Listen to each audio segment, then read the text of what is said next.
I know you're gonna dig this.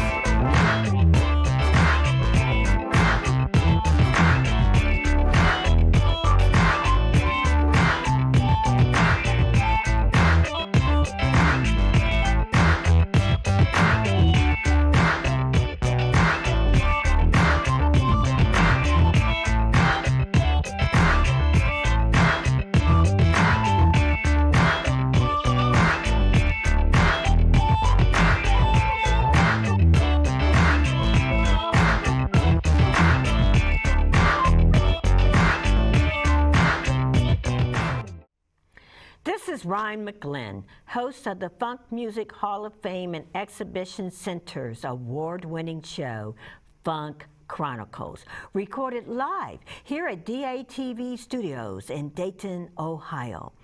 Zooming in all the way from London, England, Michael Neidus, Demon Music Group and sister company, Crimson Productions Ltd., owns exclusively, represents the following artists/labels catalogs in Europe, such as Donna Summer's Non-Casablanca Recording, Sugar, Average White Band, Heatwave Gold, Simply Red, Swede, Holland, Dozier Holland, just to name a few. Welcome and thank you for agreeing to come on our show. Well, thank you very much for inviting me. It's a great privilege. It's fascinating, and I want to start just at the beginning of you. And I know that we have to we will have to talk about the Demon Company, Demon Music Group. But I want to know how you, Michael Neidus, got started in this business. What inspired you to reach where you are today? Well, actually getting my first job in the record industry, that was pure fluke. I saw a small ad in one of the London evening papers, and I was looking for a slight change, and I responded.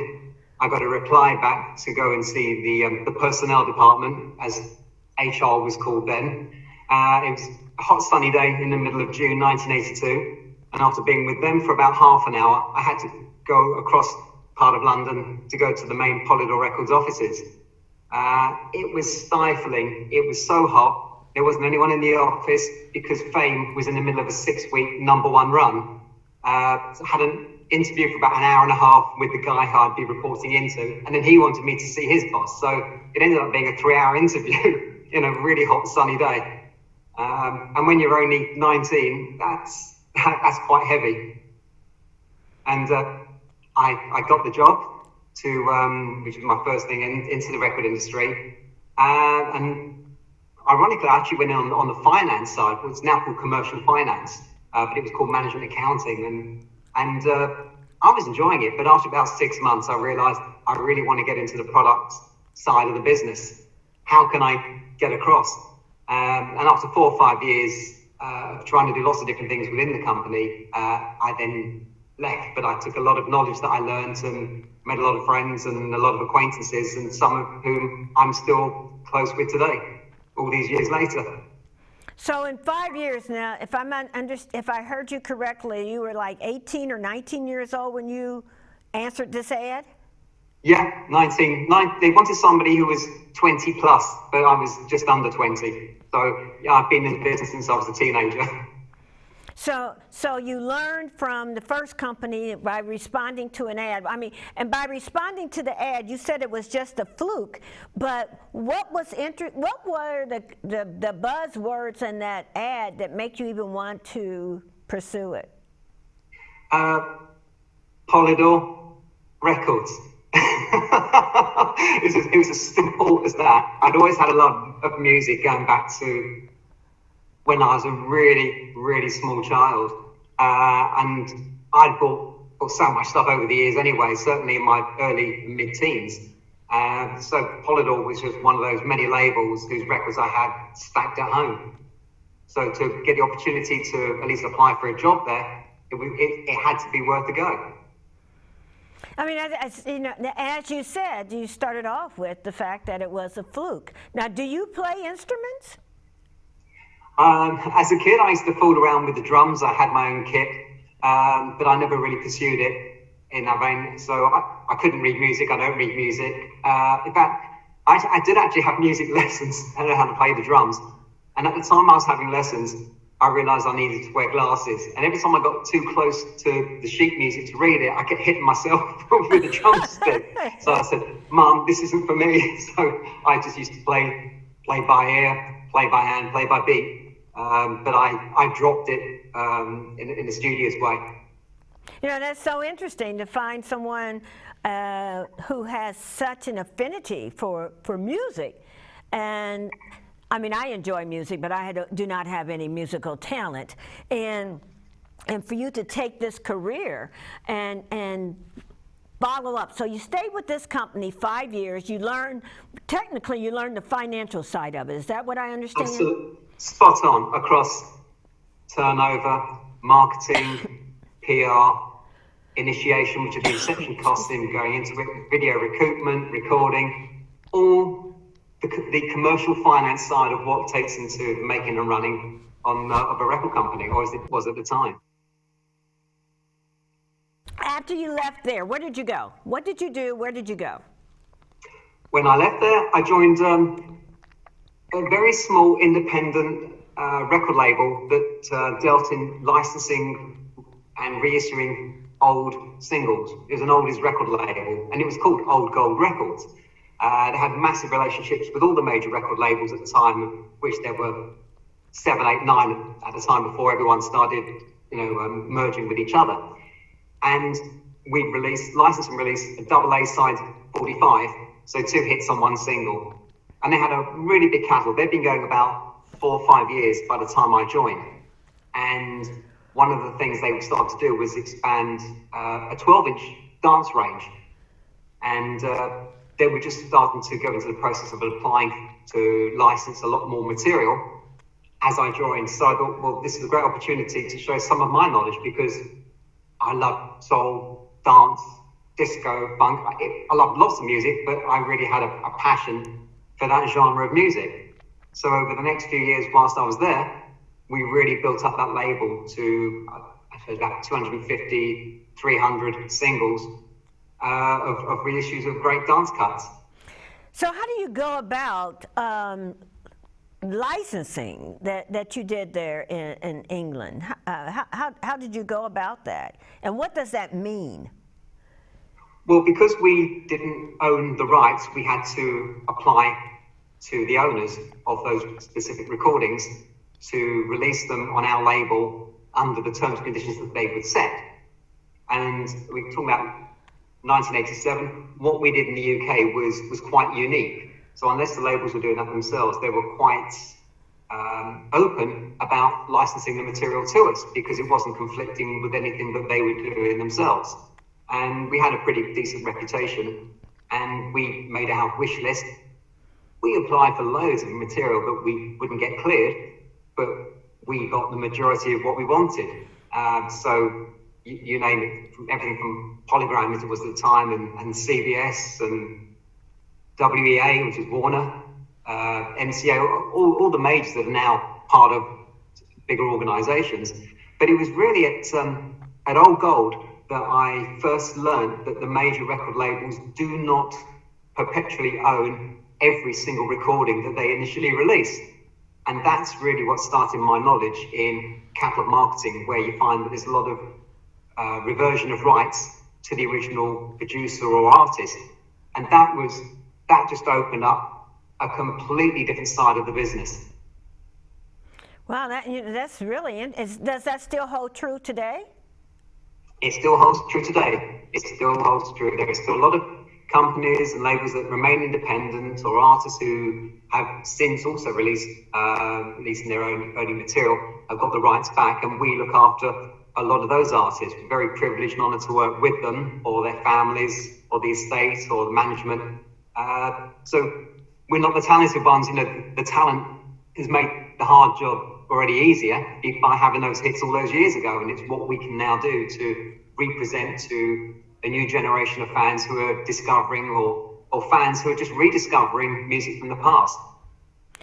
So you stayed there how long? How long did you stay with that company? About 3.5. I was there about 3.5, 4 years. You did a lot with them in a short period of time. And then where did you go?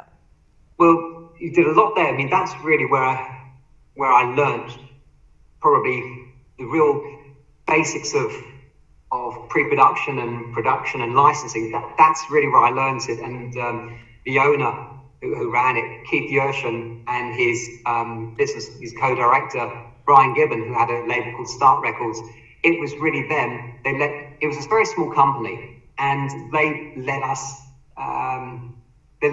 make mistakes. They let us learn things.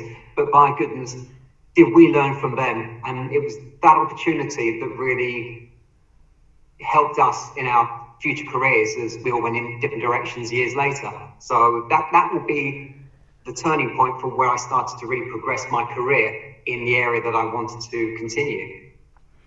So when you left there, you went? I did a 3-year stint at Pioneer Laserdisc, because they were starting to set up a Laserdisc corporation in Europe, and the head office was in the UK, and they were working on film titles and karaoke and also manufacturing. So we were putting out a lot of these fantastic music concerts on Laserdisc. I remember we did Madonna's Blonde Ambition tour. We had Earth, Wind and Fire. We had a lot of Blue Note stuff. We had various relationships with different movie studios and music companies, and to put it onto Laserdisc, which at the time was very big and cumbersome, but the quality was it was superb. And probably one of the best films I've ever saw on Laserdisc was Terminator 2. Because one of the formats, you could actually freeze frame and watch it frame by frame. So when you got the scene where it's Hasta La Vista Baby and he shoots the T-2000, every crystallized piece of glass just exploded across the screen, and you could watch it frame by frame. I've never seen quality better than that, even to this day. And that's the company you were working for then? So that's the company, yeah. So then you developed the expertise in with the concerts and making them laser? Yeah, we put things and got other companies involved. So my role was working with other companies to get them more into the Laserdisc market. So working with various companies across Europe. Some had film, some had music, some had special interests, let's say. And again, it's a different side to it because it was video production. So I got to understand a little bit more about the technical side of things as well. Nothing I could possibly really use in the future because I wasn't that technically adept. But it certainly was nice to have that little bit of knowledge. To understand the full nature of the business, and that's always important. Yeah, exactly, yeah. And so when you left there, where was your next move? I went to another small independent company that had just rebranded its name as Sound and Media. And it had just got into a joint venture partnership with Virgin Management Limited. So it was the first new music venture that the Virgin Group had got into, having sold Virgin Records to EMI a few years earlier. And then a year or two later, they set up V2, but that was the first little area they got into. And it was mainly a cutout specialists and overstocks, but they wanted to set up their own label. Because once you've sold out any overstocks and you've got rid of all the cutouts, there aren't any left. And if they had anything that was successful, they wanted to have a continuing line under license. So I joined them, and we created various labels within that that were able to continue manufacturing and selling for a period of time. And that was really interesting. That was great because, again, different type of company. So I've always seemed to been affiliated with independent companies as opposed to the majors, bar being at Polydor for the first 5 years of my career. So create now, I'm learning as we go along through your career. Now we're talking about creating labels. So what does that entail when you're creating labels? I mean, depending on the area of the market that you wanted to get into, whether it was frontline, full price, or TV advertised, or at the time in the mid-90s, there was a very big super budget market. So very low level pricing, and I suppose you'd say here, pile them high, sell them cheap idea. So you get a lot of volume, but they were very low level pricing. But again, it was a case of when you put those type of releases out, you had to release quite a lot because the supply pricing being quite low, you really needed to sell a lot to make the whole thing viable. So then how long were you there? I was there for 3 years. Uh-oh, we got a pattern going here. Okay. And that's where it stops. That's where it stops. And then you go to where? Demon Music Group, which at the time was called Music Collection International. And tell me about that experience there, because I think this is so fascinating, Michael, because you're kind of like a journeyman all the way through this. You know, each company that you've worked in, you learned a unique skill to take to the next level. So you were a journeyman until you got to Demon Music Group, and there you seem to say, this is where I belong, and I like what I'm doing. So I'm taking all the things that I've learned in my journey. Yeah, you're absolutely right. Maybe I was just a waif and stray and never really found the right home.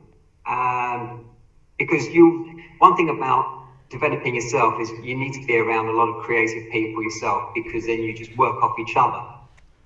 You just automatically absorb things as a sponge, because if you're working with a lot of experienced people yourself, different areas, you cannot help but learn from them.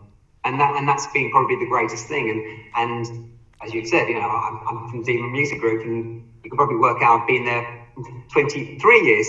But every few years, my role had changed in the early days. So it was exciting, it was new, and there's so much going on all the time. And I suppose over the last 5-6 years, with the industry changing completely, and because we're a smaller company within a bigger organization, we are very much able to change tack if we need to. We can respond accordingly. We don't have to take 2 years to turn a tanker around. We can make decisions and implement them pretty quickly if we need to do so.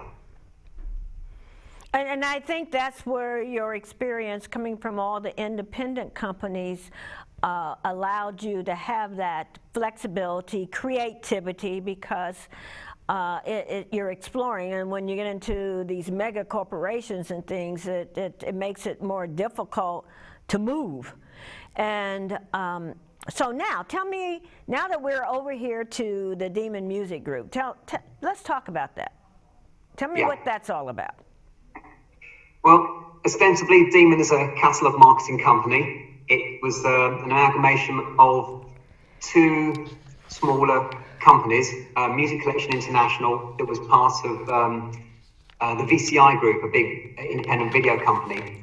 And in the mid-98, VCI Group was bought by Kingfisher, which is a public company. And they had set up their own label to supply a lot of the stores, such as Woolworths, and the various accounts that went through their distributor, Entertainment UK.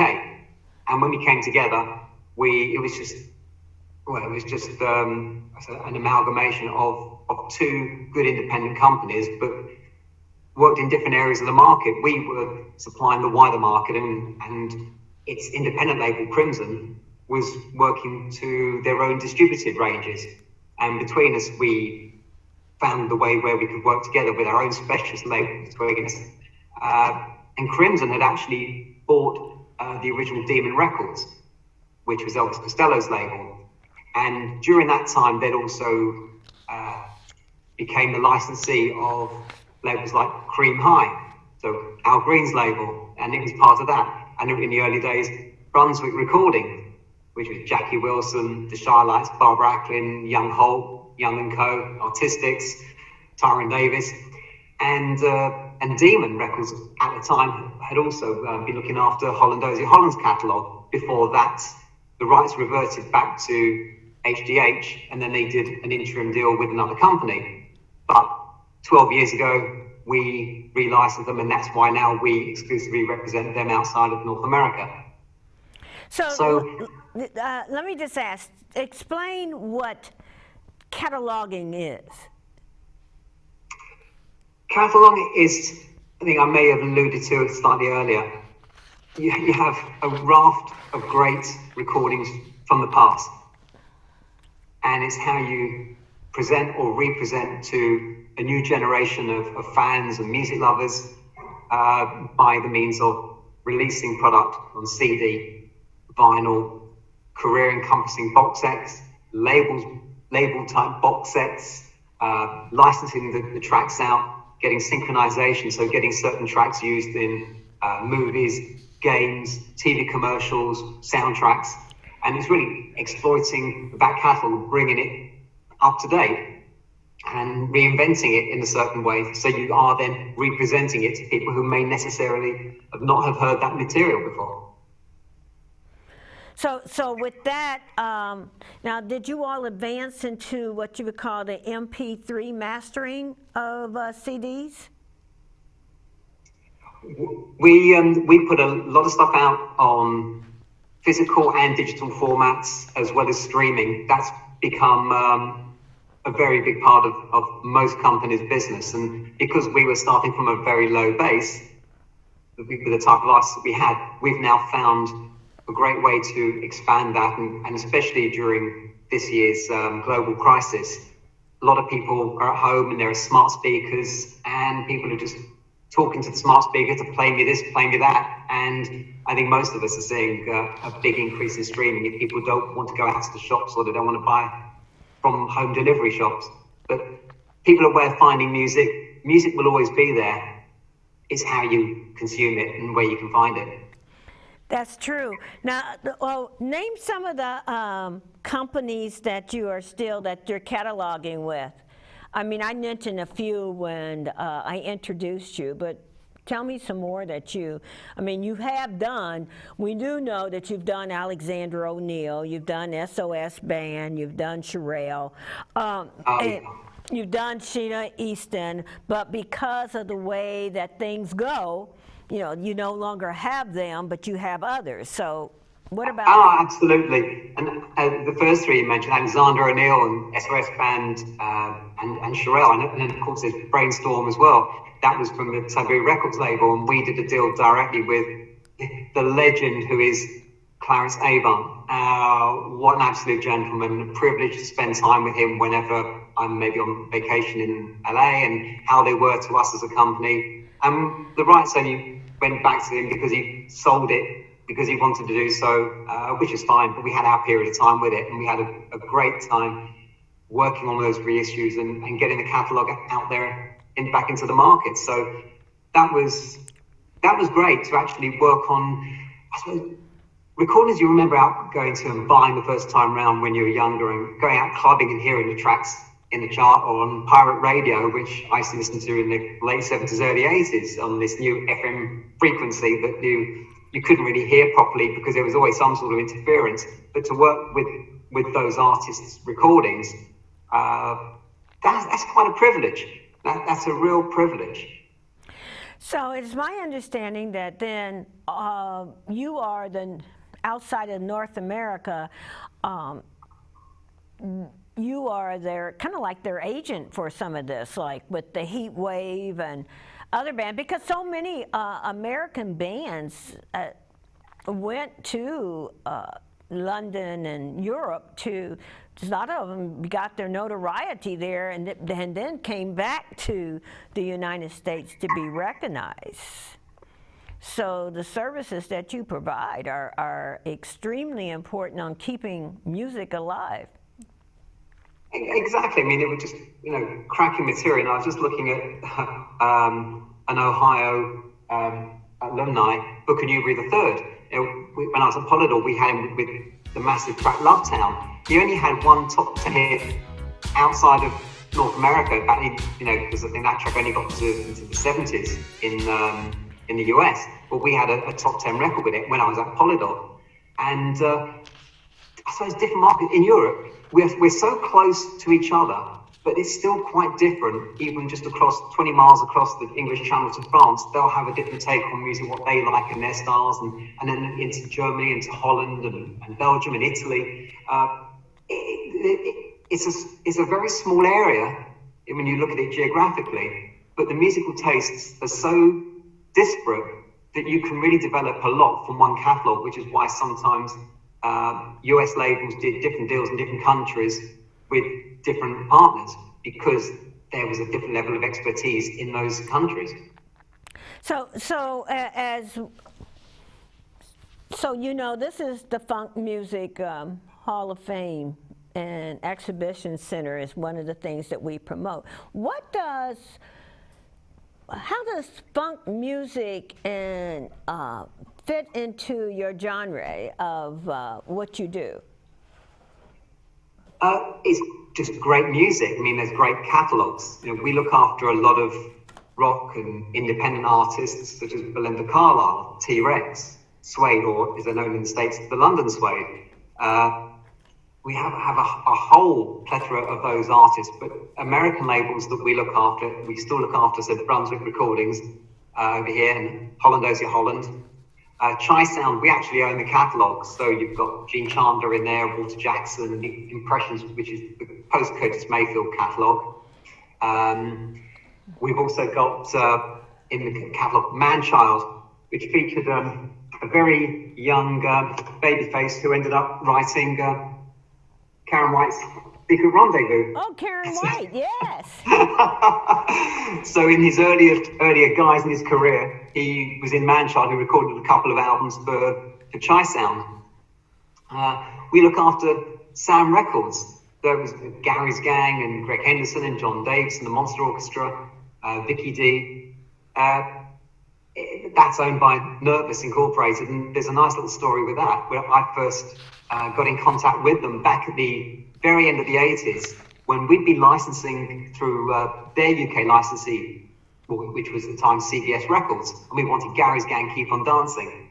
And we wanted a license. They said, no, we've lost the rights, and they didn't know where it had gone. Well, I remember buying the original record, which is just over my shoulder, the Pink Disco single. It was an expensive import, and I never told my parents how much I paid for it, because in those days you never got simultaneous releases. And it was pre-internet, so it was literally picking up the telephone, making international telephone directory inquiries, trying to find where the right company would be in the right part of the world.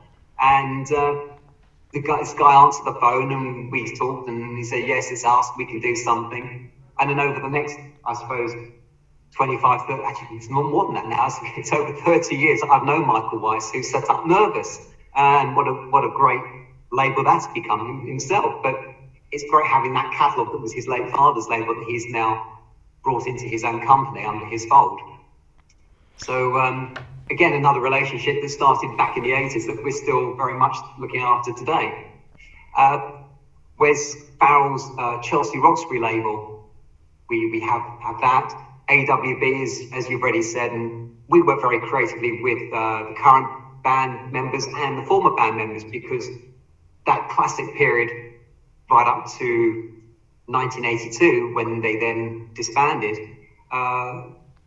just incredibly creative. The music was great.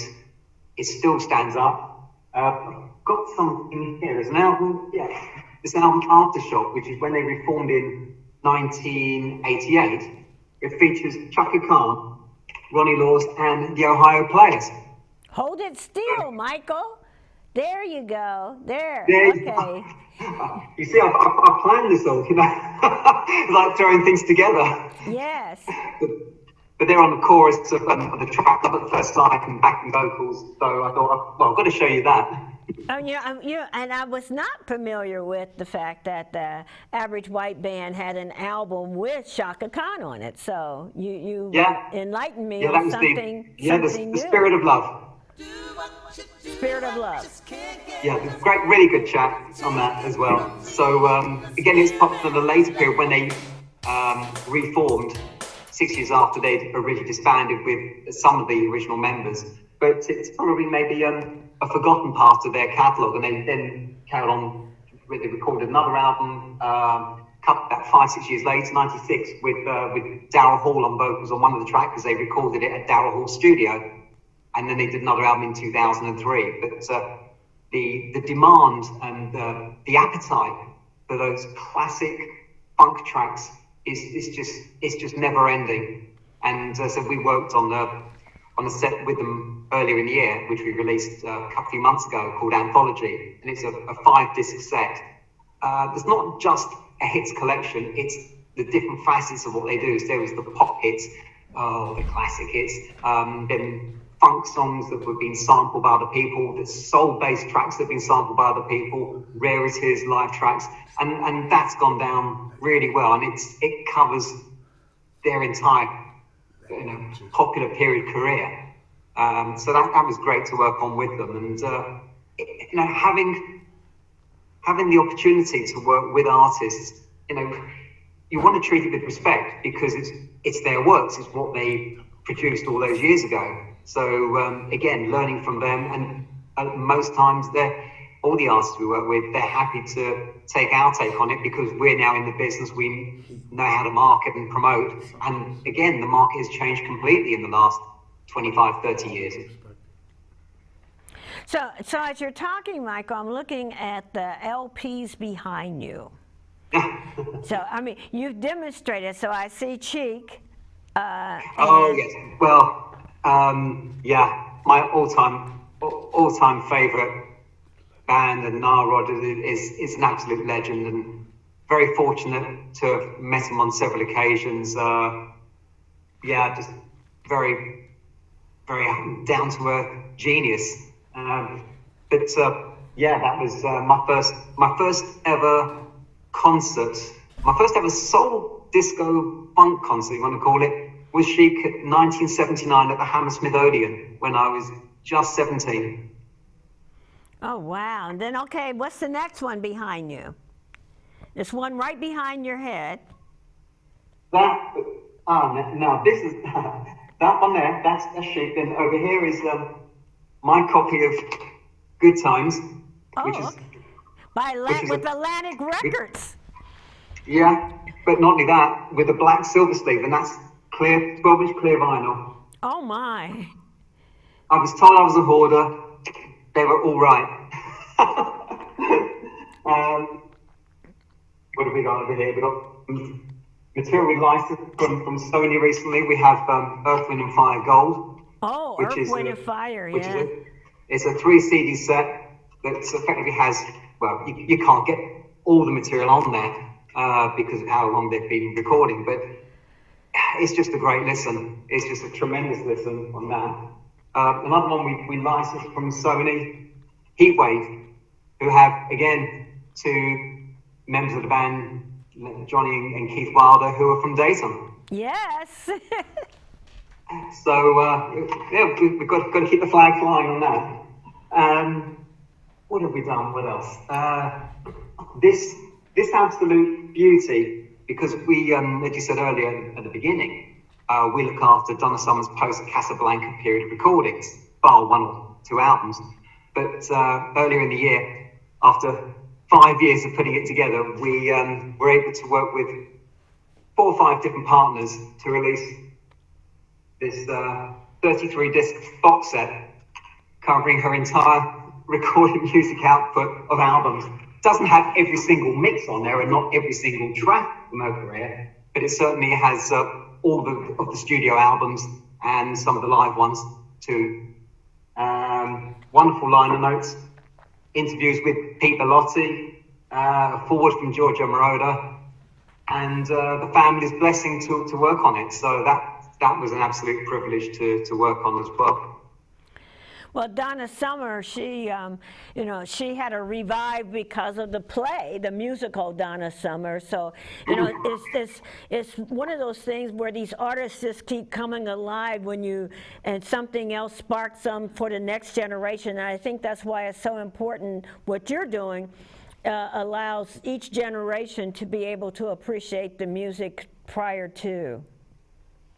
Absolutely. And the period of recordings we look after was from 1980. And the first studio album was The Wanderer. And it came out year and a half after Bad Girls was released. And everyone knows what a phenomenal album that was, sales-wise, profile-wise, just everything. But she changed labels. She was the first artist signed to David Geffen's Geffen Records label. She was the first artist to release an album on Geffen. So we were coming up, well, I was planning, I suppose, 3 years ago, what could we do with The Wanderer as a 40th anniversary? And wanted to try and reappraise some of the recordings because it's an underappreciated album. So discussed it with the family and what we could do. And we took 4 tracks, decided to remix 4 of them and put them out through the summer leading up to the album's anniversary a few weeks ago. And we've had a phenomenal response through social media, on Spotify, the streaming on the remixes. It's just really been extremely successful. And again, people are starting to reappraise an album that they'd never really thought too much about, which is a shame because it was just one of those little hidden gems. So this is a double album. The original album on nice pink vinyl. We had to, but the second record, which has got the radio edits and the full-length versions on black vinyl, because when club DJs pick it up, they're not worried about novelties, they want the music, and we wanted these mixes to be taken really seriously because it's just a different way of, again, presenting the facts, and we've seen how people are now reevaluating listening to the album. And then we did a CD version, single CD version, but this is packed in a media book. So you get, again, all the liner notes. Now, how do you, now let me just ask you this, Michael, so say I'm interested in purchasing that. How do I go about that? I know that you catalog. Do I go to your site or how is this, go to Amazon, or most local stores are able to order through their distributor, but Amazon UK, Amazon.co.uk is always going to be good. Amazon.com should also be able to supply Donna's material, especially The Wanderer. Now, I was just interested on how you do, seeing all that you do, that how do I get this? And so, and I'm glad that you were able to share that information. Well, no, you're welcome. Now, Michael, tell me, what do you see as your future? What do you see as the future in this business at this time? Oh, crikey. My future or the business's future? We can have both. We can have both. Well, if I had a crystal ball, I'd say that people will still be able to continue consuming music they'll just find it in so many different ways. And sometimes it's a blessing, and sometimes I don't think it is, because the more accessible it is, sometimes the value is depreciated because it's everywhere. And sometimes people assume, well, it should always be there for nothing. And we have artists, we have labels. Everyone needs to, I suppose, earn on their catalogs for years to come. So again, it's for labels like us and labels and executives of the future to find great catalog. Again, that catalogue to them in 10, 15 years' time will be the 90s and the noughties, and you'll get a new generation coming through. But just to keep preserving the legacy, it's never ours to own, but we can look after it for the next generation and then hand it over to someone else. Right, the market's changed now. How do you feel it should be presented? And then they'll work on it, and it'll be different to how we've done it, and in 30, 40 years' time, be different to how they did it. But it's continuing. Well, it's music. I mean, we're talking about soul, funk. We're already talking 50 years worth of music, and it's just gone like that. But it's so familiar to us because we feel it's part of our everyday persona. If you're in that music business, if you're in that genre, and if you're listening to it, it's always going to be there. It's just making sure people know where to get hold of it. And streaming's definitely helped because people can access it. What groups are you currently working with? In terms of back catalogue, we're working with Average White Band. We also we're doing a project with Barry Blue because we look after his material, and he produced the first couple of Heatwave albums. Leo Sale, we look after his catalogue outside of North America, and he had an interesting three-album period where he recorded with Richard Perry in LA. And I mean, the artists who are involved in that, you've got Ray Parker Jr. on there as well. You just got some great musicians that were involved with that. Jim Gilstrap as well.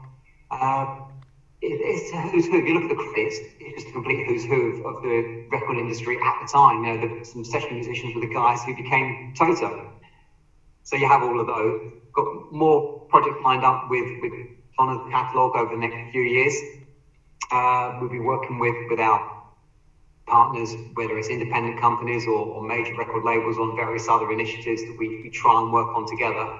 And always, again, looking to see what value we can add to existing artists' catalogues. Again, things that may not necessarily have been in the public eye so much. What can we do to bring them to the forefront, to allow them to be heard again? So do you think that during this pandemic, the world crisis, that your business has become even more valuable because people are more confined and music is probably still the spirit of one's hearts? Yeah, I don't necessarily maybe valuable. I'd definitely say an important way to warm the heart, because everyone will find solace or fun or reminiscing to music, the music that meant a lot to them, music that still means a lot to them. And I think that's the power of music. That is absolutely the power of it. It can just hit you. You can walk into a shop somewhere, you've not heard something for 35, 40 years, and you know exactly where you were when you first heard that track, if it means something to you. And that's its power. It is. And as we're winding down, Mike, tell me, what do you see Michael doing in the next 5 to 10 years in the music industry? Well, I hope to be carrying on doing exactly what I'm doing until I feel I'm just too old to be doing it, or I stop enjoying it. I think with anyone in the industry, especially our industry, that we're very privileged to be custodians of great catalogue or working with artists and producers. The day you stop enjoying it, it's the day you've got to say, do you know what, enough's enough. Don't carry on doing it if you don't enjoy it, because if you love it, you put that enthusiasm into what you're doing, and if you put it into what you're doing, people who eventually buy and listen and hear the product, they get that vibe from you because they can see the love and attention that's been put into it by any label, by any exec, any type of music, whether it's soul, funk, gospel, rock, pop, any genre. As long as you still love doing what you're doing, you'll put all that energy into making it something that's really special. One of the things, Michael, I'm not sure, but that looks like a T-shirt I would like to see. Is that a T-shirt? this T-shirt. Oh, well, I can't it's funny, see it. funny you say that. I can't. I actually was sent it by this great little museum over in Dayton, Ohio. And it's a really good quality T-shirt, people. It's a great quality T-shirt. Well, thank you. I kind of figured that I could just tell by the neck that looked like that could be a Funk Music Hall of Fame Exhibition Center T-shirt, and I'm sure probably our president and CEO, David Webb, sent that to you. It absolutely do. You can tell the quality of a t-shirt by the neck. By the neck. If it's falling away, you know it's a real cheap t-shirt. But if it's snug, it has a if it's snug, it's quality, and it really it feels really, really good. Well, thank you so much. You know, I want to just thank you so much, Michael, for taking the time to share your story for us on the Funk Music Hall of Fame and Exhibition Center award-winning show.